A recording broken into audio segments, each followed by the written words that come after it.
What a miracle it is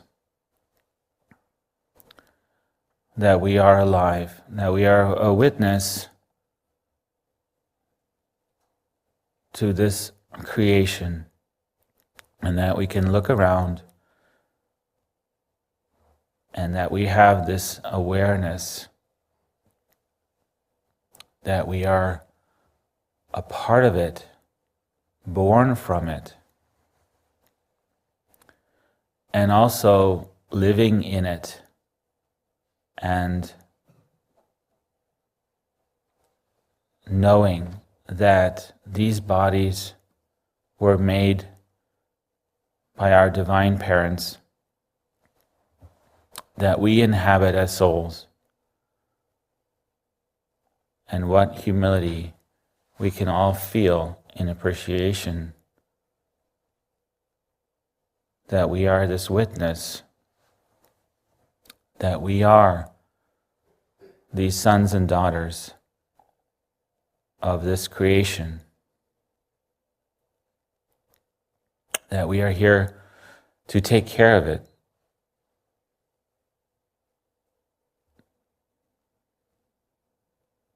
And we have this consciousness in our souls, and that we are all so unique and precious to our divine parents, and that they are here witnessing us in every moment of our lives. And today we have that special time together to reflect on the one aspect of God that made it happen, that we call the Divine Mother aspect.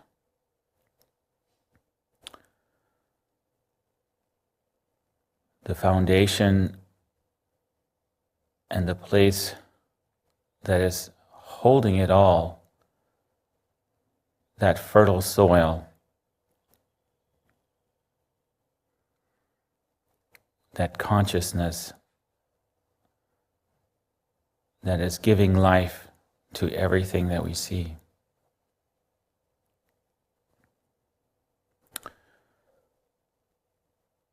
And in our special awareness as human beings, we are able to understand that not only what we see outside happening with the birds here in the springtime preparing their nests, and every blade of grass and plant growing to manifest that next seed for its existence here on this planet. Everything moving in that direction of its next continuation of itself, casting that fertile energy all over the place on Mother Earth to create more life with. We are also able to see how that energy, that enterprise, also happens within, in the invisible side of the world and of the creation. For they're always connected.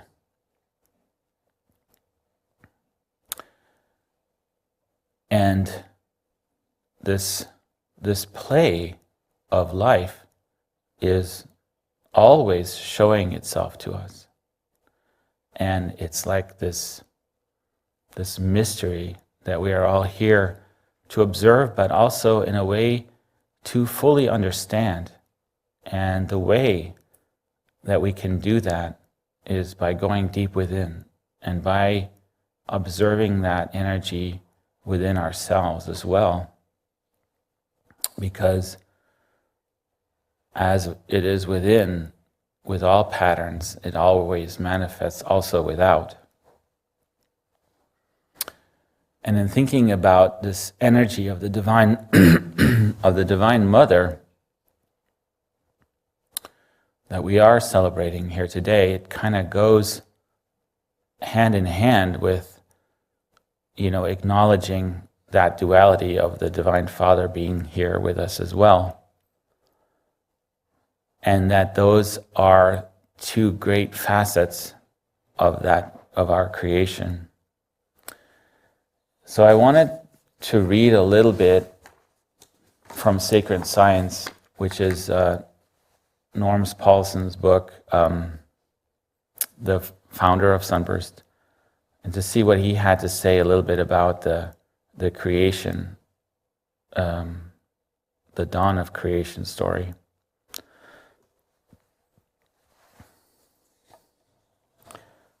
I have witnessed the ongoing process of creation from the unmanifested to the manifested state and the cosmology thereof.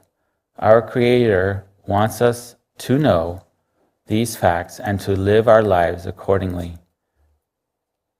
Before the great expanding sphere of creation appeared, the formless androgynous Spirit of God existed in a state of eternal, ever-new joy and bliss. Spirit was conscious of its existence within the vast, eternal sea of life and energy, thatness. The vast, infinite, primordial body of Spirit lay unmoving in the rapture of the eternal, timeless peace. Not one thought form danced within the sea of life and energy. The unmanifested Spirit of God awakened from the rapture of eternal, timeless peace and desired to see visible, moving images take form within the vast sea of life. Spirit moved with desire to the divine center of consciousness, which harbors the existence of the smallest of all places. From the divine center of consciousness, at the smallest of all places, the Spirit of God gave birth to thought forms which moved outward into the eternal sea of life and energy. Spirit desired to live and dance in the images projected from the smallest of all places, thought forms moving outward from the center into the sea of life energy, like whirlwinds created ripples and waves, propelling the life and the energy of non-moving spirit into motion. Life of spirit is a form of energy, energy propelled into motion by thoughts, moving outward from that center into the sea of non-moving energy, produced resistance and friction, and ecstasy and time and sound were born from this motion and friction.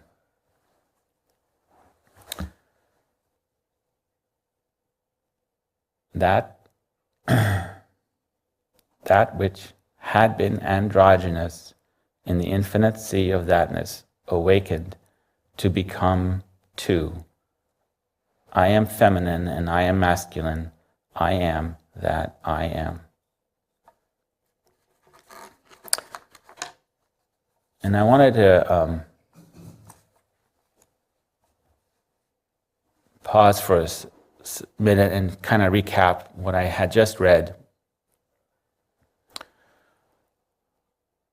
That in this state of thatness, this state of no thought, that movement into that point of the smallest of all places, that consciousness to that point created such a concentration that it basically expanded forth from there, and it became this bubble that we can see today as creation. All that resides in our physical form is held within this bubble of creation.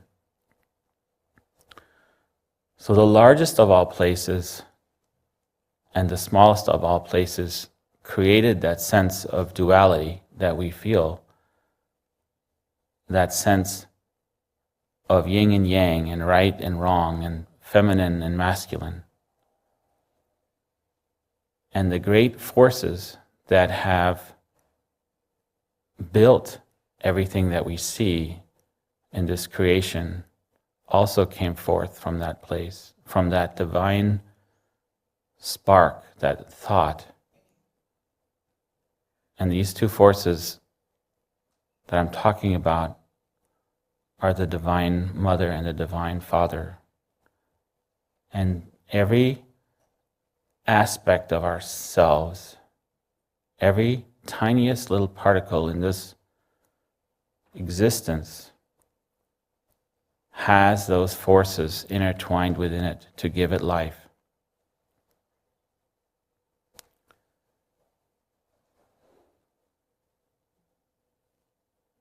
It's like having a paintbrush and having a canvas to brush the color on.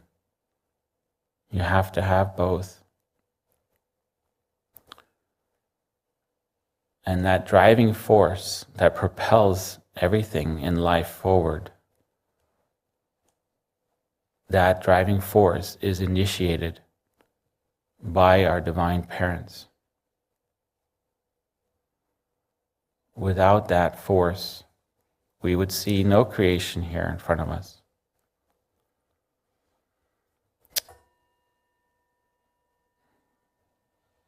I wanted to share a little experience that I had a long time ago, and a couple times since then, with regard to these spinning vortexes of our divine parents.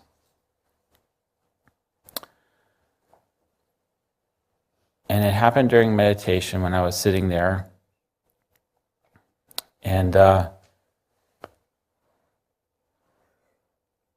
was feeling very still, and I started to breathe very, very slowly in my meditations because I was concentrating on my circulations. And so every movement in our meditation is attached to our breath. And as we inhale and exhale slowly, we move our force, our life force, internally inside ourselves.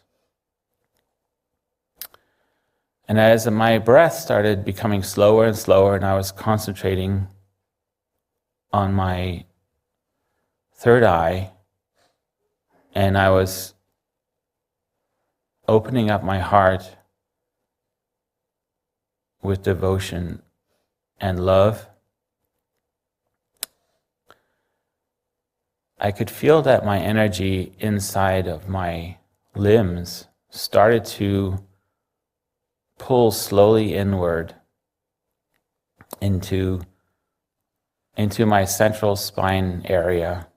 And I could feel that energy of my presence, of what was sustaining me, pulling that energy further and further inward. And my breath became slower and slower at this time. And my thoughts also became slower and slower. And then I could feel this vortex coming down around me, like I was in a cocoon. And at the same time, I could feel another vortex spinning inside of me, inside the center of my being, spinning in the other direction. And it was this feeling like I could tell that my my being, my presence, was sustained by these two energies at all times. And that it was that friction between these two vortexes that created this entity, this consciousness that was me. And it was a humbling experience because I knew that the I consciousness always was feeling separate, but in that moment I knew instinctively that there was a deeper connection there to be fostered and to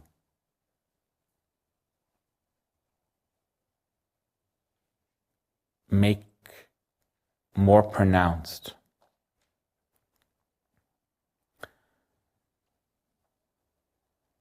And so this thing that I read in the book made a lot of sense to me because of that experience. And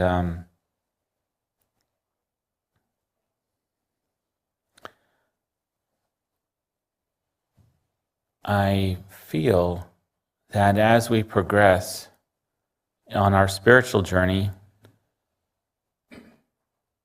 and we open our centers inside to that divine force and ask the divine to come and enter into us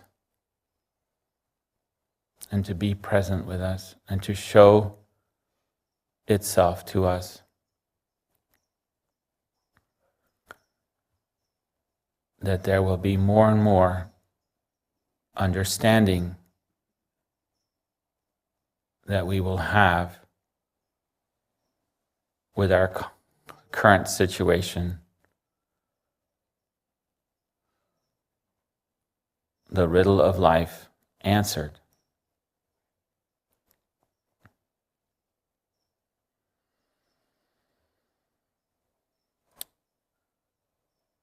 And because of this connection, I feel that the mother energy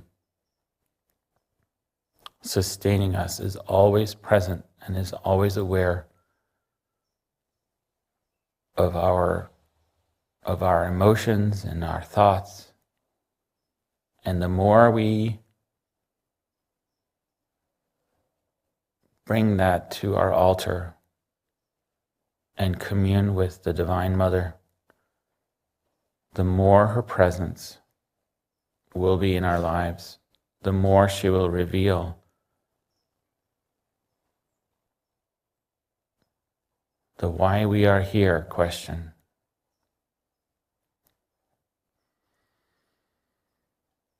So it is time now for us to prepare ourselves for our meditations and to go within to see if we can bring our consciousness to that altar of communion. And today of all days, let us meditate on that presence that gave birth and life to us and the miraculous experience that we're having of life here in the physical. So find our seats. Let's take a breath together.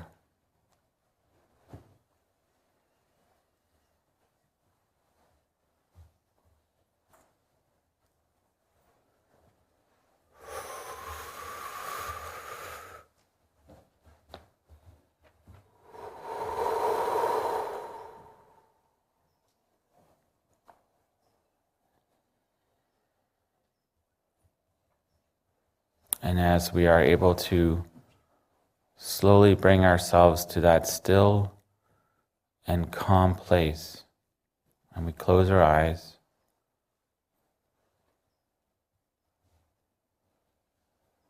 And we slow our breath, and we feel all of our thoughts,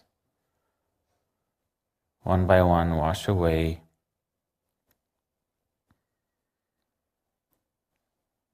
We feel our surroundings, the birds outside, the cool breeze on our face.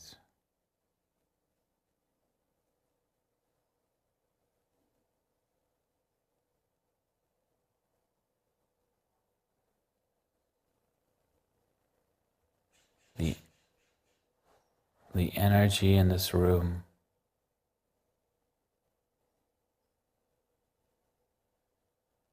the energy inside of ourselves.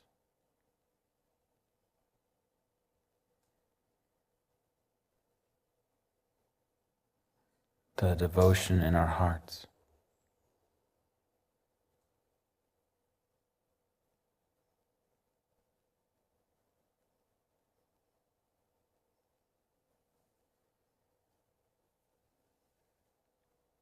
The point between our eyebrows, our altar, our sight.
that special energy that is such a potent and interest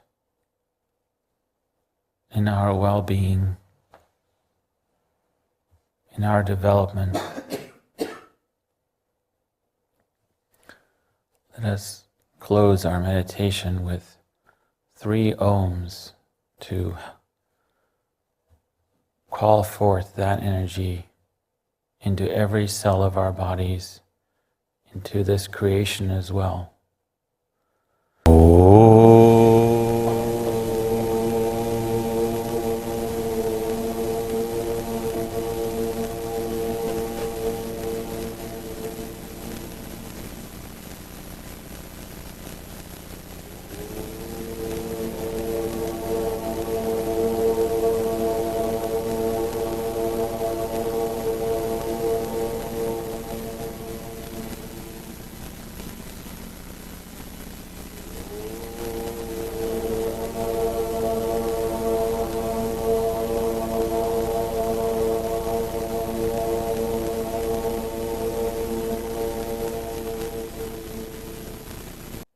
O Divine Mother, O Divine Father, O Great Thatness, come into us, life in magnitude,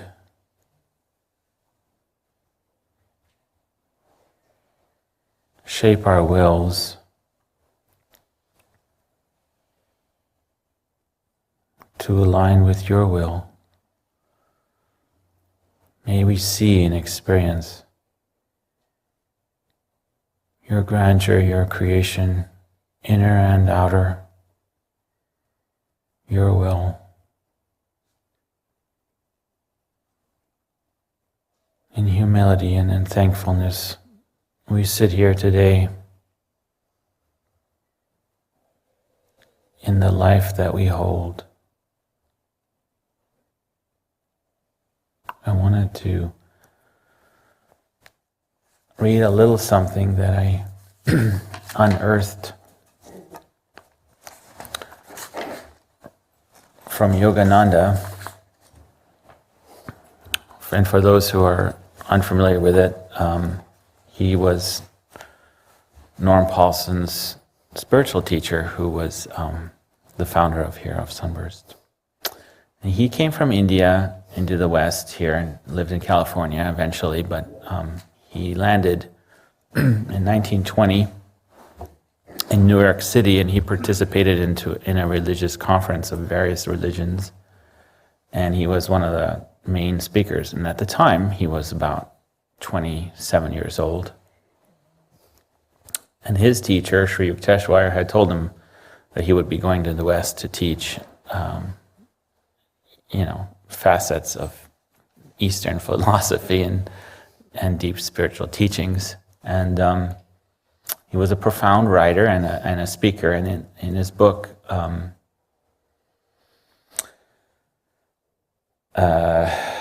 Man's Eternal Quest, there's a little chapter about mother. And so I wanted to read you his thoughts. My mother was everything to me. My joys rose and set in the firmament of her presence. I was still but a boy when my father and I, in Barali, received word that mother was seriously ill. We entrained at once for Calcutta. My mother had gone there to supervise the preparations for the wedding of my elder brother Ananta. At the transfer point, we were met at the station by my uncle, and I had felt a terrible conviction that my mother was already dead.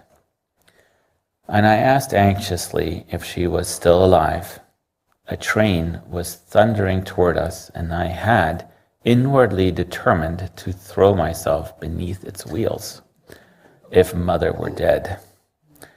Correctly, in interpreting my desperation in my face, my uncle replied, "Of course she is alive." But when we reached our Calcutta home, Mother was gone, and I was inconsolable.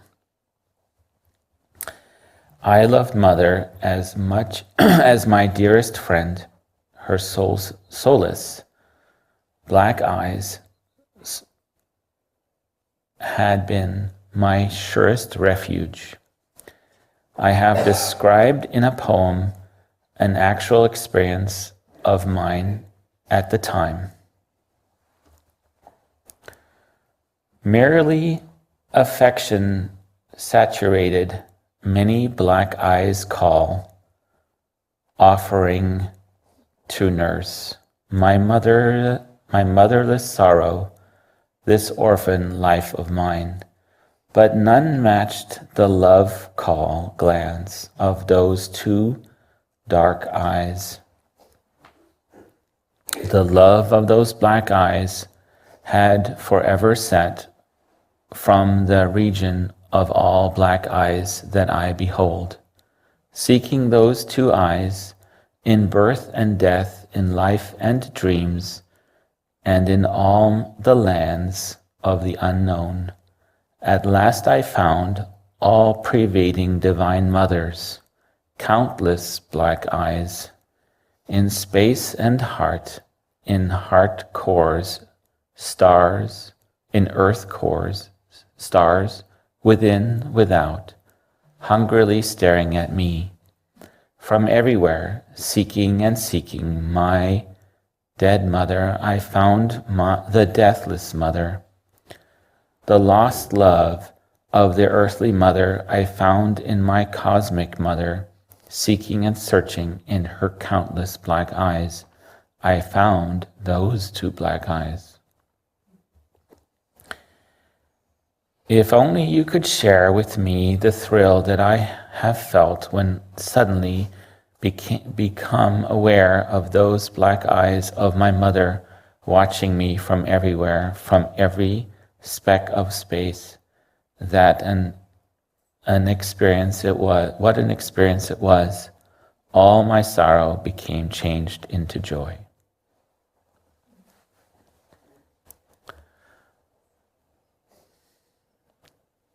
So thank you, everyone.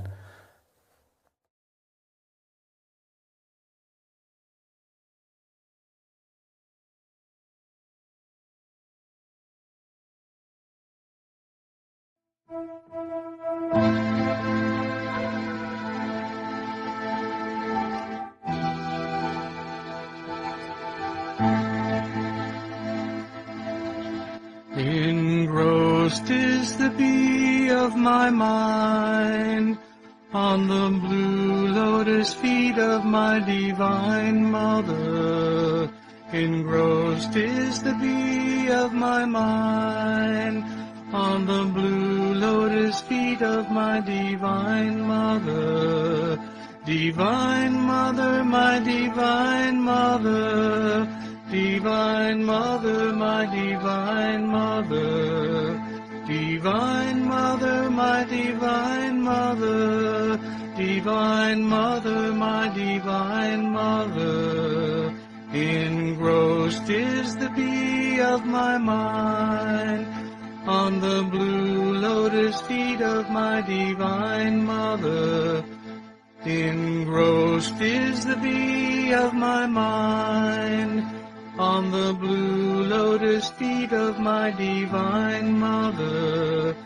Divine mother, my divine mother, divine mother, my divine mother, divine mother, my divine mother, divine mother, my divine mother. Engrossed is the bee of my mind, on the blue lotus feet of my divine mother. Engrossed is the bee of my mind, on the blue lotus feet of my divine mother. Divine Mother, my Divine Mother, Divine Mother, my Divine Mother, Divine Mother, my Divine Mother, Divine Mother, my Divine Mother. Engrossed is the bee of my mind, on the blue lotus feet of my Divine Mother. Engrossed is the bee of my mind, on the blue lotus feet of my Divine Mother. Divine Mother, my Divine Mother, Divine Mother, my Divine Mother. Divine Mother, my Divine Mother, Divine Mother, my Divine Mother. Engrossed is the bee of my mind, on the blue lotus feet of my Divine Mother. Engrossed is the bee of my mind, on the blue lotus feet of my Divine Mother. Divine Mother, my Divine Mother, Divine Mother, my Divine Mother.